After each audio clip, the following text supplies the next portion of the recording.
Philadelphia has the murals of Diego Rivera. New York, a wall-sized painting by El Greco. And Kress, Texas has Mrs. Bird's barn. This one's not as famous or as elaborate, but it's the only thing that can be described as a work of art in this part of the Texas Panhandle, and it began with a bet and a mobile home about 9 years ago.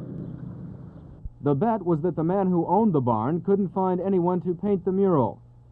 He thought he could win the bet by finding the right artist and the right price. He did find an artist who loved animals, and he gave her a mobile home to do the work. It took 8 weeks, and by the time it was done, most of the man's livestock was immortalized in paint. He no longer owns the barn, but the Appaloosa horse, Chief Specklebird, is still alive. Some of the Angus cattle are still used as breed stock, and although the mural has weathered, it is still a landmark. DPS Officer Joel Miles patrols the road near the vacant barn. Probably in the past 2 or 3 weeks, there's been 10, 15 people I've seen out here in the field taking pictures, both films and cameras. But despite its popularity, the barn's days are numbered. The land where it stands has already been staked out for a new interstate highway.